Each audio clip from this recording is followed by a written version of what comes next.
नमस्कार दोस्तों, slate and pencil में फिर से आपका स्वागत है। और आज मैं आपके लिए लेके आया हूँ भारत में प्रमुख कृषि क्रांति और उनसे संबंधित उत्पादन क्या क्या हैं। एग्रीकल्चर रिवॉल्यूशंस इन इंडिया हमेशा की तरह ट्रिक से याद करेंगे और लास्ट में लगाएंगे महत्वपूर्ण प्रश्नों का एक एमसीक्यू टेस्ट भी। तो चलिए बिना देरी किए शुरू करते हैं। देखिए, पहला आपको दिख रहा है हरित क्रांति यानी ग्रीन रेवोल्यूशन।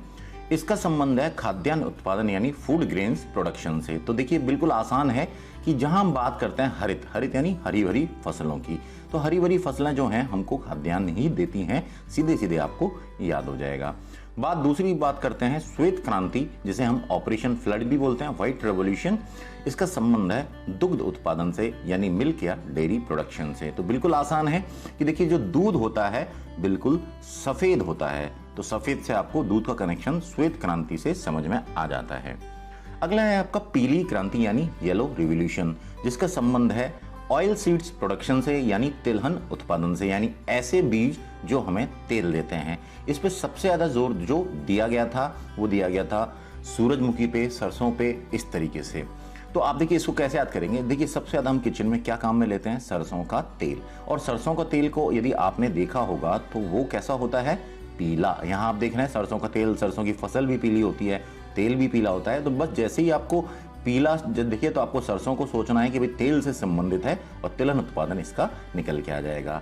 अगला है आपकी लाल क्रांति रेड रिवोल्यूशन, जिसका संबंध है टमाटर और मांस उत्पादन से यानी मीट एंड टोमेटो प्रोडक्शन से।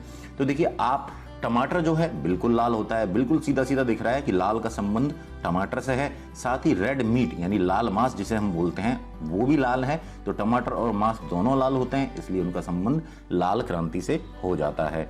गुलाबी क्रांति यानी पिंक रेवोल्यूशन की बात करें तो इसका कई किताबों में सिर्फ प्याज दे रखा है, लेकिन वास्तविकता में इसका संबंध प्याज से, दवाइयों से तथा झींगा मछली के उत्पादन से है। झींगा मछली उत्पादन यानी प्रॉन्स, दवाई यानी फार्माक्यूटिकल्स और प्याज यानी अनियन। तो देखिए, प्याज आपको सीधा सीधा पता है गुलाबी कलर का होता है, तो जैसी गुलाबी देखो आपको प्याज याद आएगा। प्याज की सहायता से बाकी की दो चीजें दवाई और झींगा मछली जो कुछ कुछ लाल या गुलाबी कलर में भी होती है, तो उससे भी आपको कनेक्ट होता है। और दवाई आपको सीधी सीधी इनके साथ में याद रखना पड़ेगा कि प्याज खा रहे हैं, झींगा मछली खा रहे हैं, साथ में दवाई भी ले रहे हैं। तो गुलाबी क्रांति सीधा सीधा प्याज से ही आप याद रखिए कि वो हल्का गुलाबी होता है। अगली बात आती है नीली क्रांति की, जिसका संबंध है फिश प्रोडक्शन यानी मछलियों के उत्पादन से। तो देखिए, नीले पानी के अंदर कौन रहता है, मछली कहाँ रहती है, नीले पानी के अंदर। तो नीले का संबंध सीधा सीधा मछलियों से हो जाता है। बात करते हैं कृष्ण क्रांति यानी ब्लैक रिवोल्यूशन की, जिसका संबंध है पेट्रोलियम और मुख्यतः बायोडीजल उत्पादन के संवर्धन से। तो पेट्रोलियम बायोडीजल प्रोडक्शन से संबंधित है। तो देखिए, इसको कैसे याद करेंगे। देखिए, जो पेट्रो प्रोडक्ट्स होते हैं यानी पेट्रोलियम होता है, मूलतः रूप से वो आप देख रहे हैं काला ही होता है। तो ब्लैक देखती है आपको इमेज दिमाग में छपनी चाहिए पेट्रोलियम की, यानी कृष्ण क्रांति का संबंध पेट्रोलियम से है। और कृष्ण यानी काले की बात करें तो भगवान कृष्ण भी जो थे वो सांवले थे, और उनका संबंध हम इसको कैसे कर सकते हैं, तो पेट्रोलियम जो है कृष्ण क्रांति से संबंध रख सकता है। तो कई जगह पे आपको इसको काला क्रांति भी बोलेंगे, कृष्ण क्रांति भी बोलेंगे। तो आपको बस मूलतः ये ध्यान रखना है कि पेट्रोलियम जो होता है मूल अवस्था में काला होता है। बादामी क्रांति की बात करें तो ये मसाला उत्पादन से संबंधित है यानी स्पाइसेस प्रोडक्शन से। अब बादाम वैसे तो ड्राई फ्रूट होता है, पर रखा किचन में ही जाता है मसालों के संग में। तो जहां मसालों की बात आती है वहां साथ में बादाम की भी बात आती है कि मान लीजिए सब्जी बना रहे हैं, साथ में खीर बना रहे हैं, उसमें हम बादाम भी डाल रहे हैं। तो आप मन ही मन में सोच लीजिए कि बादाम भी एक प्रकार का मसाला ही है। तो बादामी क्रांति का संबंध मसाला उत्पादन से हो जाता है। अगली बात करते हैं हम गोल क्रांति की यानी राउंड रिवोल्यूशन की, जिसका संबंध है आलू उत्पादन यानी पोटैटो प्रोडक्शन से। आलू को देखते ही सीधे सीधे आपके दिमाग में आ जाता है कि आलू जो है बिल्कुल गोल गोल होते हैं। आलू कैसा होता है, गोल। तो आलू का संबंध किससे हो गया, गोल क्रांति से। स्लेटी यानी ग्रे क्रांति, ग्रे रेवोल्यूशन का संबंध है उर्वरकों का उत्पादन यानी फर्टिलाइजर्स प्रोडक्शन। तो देखिए, आप सबसे यदि देसी फर्टिलाइजर की, मैन्योर की बात करते हैं, खाद की बात करते हैं, तो गोबर आता है। गोबर दिखने में कुछ ना कुछ स्लेटी कलर का ही होता है, ग्रे कलर का ही होता है, वैसे हल्का भूरा होता है, पर याद रखिए स्लेटी ग्रे कलर का होता है। कौन, अपना ये जो गोबर होता है। तो ये एक तरह की खाद ही है। तो इसी से आप कनेक्ट कीजिए कि स्लेटी या ग्रे क्रांति जो होती है वो उर्वरकों के उत्पादन से संबंधित है। और मैक्सिमम जो उर्वरक होते हैं वो आप देखना ग्रे कलर के ही मिलेंगे आपको।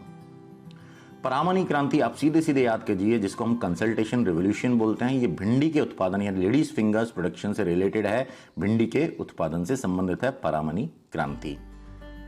बात करते हैं स्वर्ण रेशा क्रांति यानी गोल्डन फाइबर रिवोल्यूशन। तो ये जूट उत्पादन यानी जूट प्रोडक्शन से संबंधित है। क्यों हमने इसको स्वर्ण रेशा कहा? क्योंकि जूट जो होता है बिल्कुल सोने जैसा कीमती है। किस मायने में? क्योंकि इसकी उपयोगिता बहुत ज्यादा है। जूट के बनाए हुए बैगों में सारा सामान फैक्ट्रियां पैक करती हैं, एक जगह से दूसरी जगह ले जाया जाता है, तो इसलिए ये बहुत ज़्यादा कीमती माना जाता है। जबकि मार्केट जो इसको खरीदने जाओगे तो ये सस्ता होता है। कीमती से मतलब इसका उपयोगिता बहुत ज़्यादा है, इसलिए इसको कीमती माना जाता है। स्वर्ण रेशा इसको कहा जाता है जूट को। रजत रेशा की बात करें तो कपास उत्पादन यानी कॉटन प्रोडक्शन से ये रिलेटेड है। तो देखिए कपास के आप खेती देखते हो, उससे इसके यार्न यानी धागे भी बनाए जाते हैं, रेशे बनाए जाते हैं और बिल्कुल सफेद आपको ये दिख रहे हैं, चांदी जैसे सफेद दिख रहे हैं। और कपास भी क्या है? सफेद ही है। तो रजत रेशा, रजत मतलब सिल्वर फाइबर, रजत रेशा सिल्वर फाइबर, जो बिल्कुल चांदी की बात हो रही है, चांदी भी सफेद होती है और अपना कपास भी सफेद होता है। बात करते हैं स्वर्ण या सुनहरी क्रांति की, गोल्ड या गोल्डन रिवॉल्यूशन की। देखिए स्वर्ण या सुनहरी, बिल्कुल सोने की, आप सोचोगे कि सोने से किसका संबंध बैठाएं, तो इसका संबंध है शहद से और फल उत्पादन से। तो शहद इसमें आप आसानी से याद कर सकते हैं कि जो शहद का जो कलर होता है वो बिल्कुल सुनहरा कलर होता है, सोने जैसा कलर होता है शहद का। और आपके लिए जो फल फ्रूट हैं वो बिल्कुल आपकी हेल्थ के लिए सोने के समान ही हैं। तो फल और शहद दोनों का जो संबंध है गोल्ड या गोल्डन रिवॉल्यूशन से है, स्वर्ण या सुनहरी क्रांति से। अगली बात करते हैं हम रजत क्रांति की। तो देखिए एक तो रजत रेशा था, रजत रेशा तो हो गया कपास। अब बात करते हैं रजत की। तो देखिए रजत यानी सफेद कलर का क्या होता है? अंडा। अंडे से संबंधित है आपकी रजत क्रांति, यानी अंडा उत्पादन से, एग प्रोडक्शन या पोल्ट्री प्रोडक्शन से संबंधित है। और अंडा सफेद है, इसलिए बिल्कुल आपको सीधे सीधे याद हो जाना चाहिए कि रजत क्रांति यानी चांदी जैसा, चांदी भी सफेद है और अंडा भी अपना सफेद है, दोनों में कनेक्शन है, बिल्कुल सीधे सीधे याद हो जाएगा। हरित सोना बात करते हैं, बांस उत्पादन से संबंधित है, promotion and trade off bamboo, green gold revolution. तो हरे बांस को हरा सोना माना जाता है देशी भाषा के अंदर, क्योंकि अगेन इसकी उपयोगिताएं बहुत ज्यादा हैं। हरित सोना यानी दिमाग में छप जाना चाहिए बांस। कई लोग हरित सोना को चाय से कनेक्ट कर लेते हैं, पर चाय को हरित सोना नहीं कहा जाता है, बांस को ही कहा जाता है। खाकी क्रांति की बात करें तो खाकी शब्द सुनते ही हमारे दिमाग में पुलिस वालों की छवि उभरती है और पुलिस वाले हमेशा चमड़े की बेल्ट लगाते हैं। तो खाकी को देखते ही आपके मन में पुलिस वाले आने चाहिए और चमड़ा उत्पादन से ये संबंधित है। खाकी का संबंध आपको देखते आ जाना चाहिए कि चमड़े की बेल्ट आपके मन में आ जानी चाहिए पुलिस वालों की। चमड़ा उत्पादन से संबंधित, लेदर प्रोडक्शन से संबंधित खाकी क्रांति हो चुकी है। भूरी क्रांति की बात करें तो अगेन यहाँ पर एक बार फिर से चमड़ा आ रहा है, साथ में कॉफी का उत्पादन आ रहा है और गैर पारंपरिक उत्पाद यानी leather, cocoa and non conventional production. तो आप इसको सीधे सीधे मन में बैठा लें, भूरी क्रांति। तो आपको कॉफी दिखती है, कॉफी भी भूरी भूरी होती है। चमड़ा भी कुछ हद तक खाकी के अलावा किसी और रंग की बात करें तो कुछ ना कुछ भूरे कलर का ही होता है। तो लेदर, कोकोआ, इन दो को आप अपने आप याद रखें कि भूरे रंग से इसको कनेक्ट करें तो आपको सीधे सीधे याद हो जाएगा ब्राउन रिवॉल्यूशन यानी लेदर, कोकोआ, चमड़ा या कॉफी प्रोडक्शन से। बात करते हैं सनराइज या सूर्योदय क्रांति का संबंध है इलेक्ट्रॉनिक उद्योग के विकास से, डेवलपमेंट ऑफ इलेक्ट्रॉनिक इंडस्ट्री। तो देखिए किसी भी देश में दूर संचार के माध्यम और भी तकनीकी यदि विकास होता है, जैसे कि इलेक्ट्रॉनिक उद्योग का विकास होता है, जहां नए नए मोबाइल, कैमरे, टीवी, ये सब चीजें जब बनती हैं तो कहते हैं देश सूर्योदय की तरफ बढ़ रहा है, विकास की तरफ बढ़ रहा है, सनराइज हो रहा है उसका। तो इलेक्ट्रॉनिक उद्योग का विकास सीधे सीधे सूर्योदय से संबंधित है। White gold revolution, white gold क्रांति कपास उत्पादन से ही संबंधित है, कॉटन प्रोडक्शन से। ये इसकी तीसरी क्रांति, थर्ड रिवॉल्यूशन है व्हाइट गोल्ड। व्हाइट गोल्ड सीधा सीधा आपके दिमाग में आना चाहिए, कपास है, व्हाइट गोल्ड बिल्कुल व्हाइट दिखता है, सफेद होता है, तो व्हाइट गोल्ड क्रांति इसी से संबंधित है।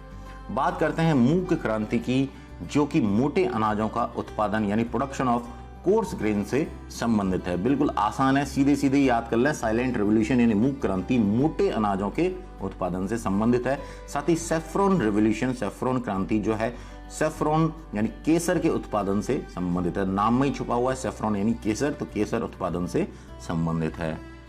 बात करते हैं इंद्रधनुष क्रांति की यानी रेनबो रेवोल्यूशन, जो कि सभी जितनी भी क्रांतियां हुई थी कृषि की उन सभी पर कंट्रोल की बातें करता है, सभी क्रांतियों पे निगरानी की बात करता है, चाहे वो हरित क्रांति हो, चाहे लाल भूरी पीली, जितनी भी क्रांतियां हुई कृषि से संबंधित या उनसे रिलेटेड सेक्टर से संबंधित उन सभी क्रांतियों पर निगरानी रखने की बातें करता है। कौन सा? इंद्रधनुष क्रांति। तो देखिए जो रेनबो रेवोल्यूशन होता है यानी इंद्रधनुष होता है उसमें कई सारे कलर होते हैं, सभी रंग होते हैं, बेनिया पीनाला, तो सभी रंग होते हैं। तो सभी क्रांतियों पर निगरानी की बात रखने की बात कौन कर रहा है? इंद्रधनुष क्रांति कर रही है। बात करते हैं सदाबहार क्रांति की यानी एवरग्रीन रेवोल्यूशन की, जो समग्र कृषि विकास की बात करता है। समग्र कृषि विकास की बात करें सदाबहार क्रांति। बात तो कृषि की हो रही है, हम जानते हैं सदाबहार एक पौधा होता है जो कृषि के अंदर ही माना जाएगा। देखिए कोई भी पेड़ पौधे हम बात होते हैं तो हम कहते हैं वो कृषि के अंदर ही आते हैं। तो समग्र कृषि विकास से आप सदाबहार के फूल से ही आपको याद आ जाएगा कि हाँ भाई ये भी कृषि से संबंधित है। बात करते हैं हम खाद्य श्रृंखला क्रांति की, फूड चेन रिवोल्यूशन, जिसका उद्देश्य था वर्ष 2020 तक भारतीय कृषकों की आमदनी को दोगुना करना है, उन्हें एक अच्छी जिंदगी देनी है। वो एक अच्छी फसल यदि वो पैदा करते हैं, उनको मंडियों में अच्छा दाम मिलता है तो उनकी आमदनी 2020 तक दोगुना हो जाएगी। खाद्य श्रृंखला क्रांति, फूड चेन रिवोल्यूशन। अगली है एनएच क्रांति यानी नेशनल हाईवे रिवोल्यूशन, जिसका संबंध है स्वर्णिम चतुर्भुज योजना से। 5,846 किलोमीटर लंबी सड़क का नेटवर्क बनाने की एक परियोजना थी जिसे श्री अटल बिहारी वाजपेयी ने प्रतिपादित किया था, और इसके अंतर्गत दिल्ली, मुंबई, चेन्नई और कोलकाता, ये चारों जो बड़े शहर हैं इनकी सड़कों को जोड़ने का ये एक प्रयास था, जिसको हम ये दिखने में बिल्कुल चतुर्भुज जैसा ही लगता है, इसलिए इसे स्वर्णिम चतुर्भुज भी बोलते हैं। तो राष्ट्रीय राजमार्गों को जोड़ने से संबंधित यह एक परियोजना थी। अगली बात करते हैं हम अमृत क्रांति की। तो गंगा तेरा पानी अमृत, नदियों को जोड़ने से संबंधित ये एक परियोजना थी, अमृत रेवोल्यूशन। तो अमृत मतलब गंगा तेरा पानी अमृत, गंगा या और भी जो भी नदियां हैं उनको आपस में जोड़ने से संबंधित ये एक परियोजना थी। लेकिन कंफ्यूजन क्या होता है कि गंगा तेरा पानी अमृत सुनती है, आप गंगा क्रांति ना कर दें। गंगा क्रांति दूसरी है, गंगा रेवोल्यूशन। ये क्या है कि अलवर के जो राजेंद्र सिंह जी हैं, झोड़ेवाला बाबा जिनको बोलते हैं, वाटरमैन ऑफ इंडिया भी इनको बोलते हैं, इन्होंने क्या कहा कि भाई जो गंगा है, गंगा के रिलेटेड संबंधित जो भी परियोजनाएं सरकार लेके आती है उनका पैसा जाता कहाँ है? तो ये कहीं कोई भ्रष्टाचार तो नहीं है। बात करते हैं गंगा की सफाई की, बात करते हैं गंगा के तट पर बहुत सारी चीज़ों को करने की थी, पर वो ऐसा हो नहीं पाता है। तो उन्होंने एक कंट्रोल के लिए, नियंत्रण के लिए ये कहा कि भाई हम एक गंगा क्रांति चाहते हैं, जहां हम चाहते हैं कि गंगा से संबंधित जो भी परियोजना हो उनमें भ्रष्टाचार ना हो। याद हो जाएगा। बात करते हैं अगली ऑपरेशन ग्रीन्स की। ऑपरेशन ग्रीन को वर्ष 2018 में लॉन्च किया गया था। शुरुआती समय में ऑपरेशन ग्रीन्स के 3 उद्देश्य थे: कुशल मूल्य श्रृंखला का निर्माण, व्यापक मूल्य अस्थिरता और फसलवाद के नुकसान को कम करना। परंतु यदि सबसे मुख्य उद्देश्य की बात करें तो 3 बुनियादी सब्जियां होती हैं जिन्हें हम TOP टॉप बोलते हैं, यानी टोमेटो, अनियन, पोटैटो, यानी टमाटर, प्याज और आलू। इन तीनों की जो कमी हो जाती है मार्केट में, उसकी कमी को दूर करना था ऑपरेशन ग्रीन का मकसद। इसकी सप्लाई स्थिर रहे, मार्केट में आलू, प्याज, टमाटर उपलब्ध रहें, इससे संबंधित था ऑपरेशन ग्रीन। प्रोटीन क्रांति की बात करें तो श्री अरुण जेटली जो वित्त मंत्री थे और नरेंद्र मोदी जी द्वारा ये प्रतिपादित किया गया था प्रोटीन रेवोल्यूशन, और इनका था कि जो कृषि है उसमें तकनीक की सहायता ली जाए, टेक्नोलॉजी की सहायता ली जाए, प्रौद्योगिकी की सहायता ली जाए, और ये एक प्रकार से इसको दूसरा हरित क्रांति माना जाए। जो पहली हरित क्रांति हुई थी इसके बाद प्रोटीन क्रांति, वही दूसरी हरित क्रांति माना जाए, और कृषि के क्षेत्र में बहुत ज्यादा उत्पादकता की ओर ध्यान दिया जाए। तो दोस्तों हम लगा लेते हैं एक टेस्ट भी। तो सबसे पहला सवाल है श्वेत क्रांति किससे संबंधित है? तो सही जवाब है दूध, सफेद दूध से श्वेत क्रांति। पीली क्रांति किससे संबंधित है? सही जवाब है तिलहन, सरसों का तेल पीला, पीली क्रांति। लाल क्रांति किससे संबंधित है? सही जवाब है टमाटर और मांस के उत्पादन से, टमाटर भी लाल और मांस भी लाल। हरित क्रांति का संबंध है खाद्यान्न उत्पादन से, बिल्कुल आसान सवाल था ना। ये पशुओं के चारे से, हरी सब्जियों के उत्पादन से, बांस के उत्पादन, खाद्यान्न, बिल्कुल सही है, खाद्यान्न उत्पादन।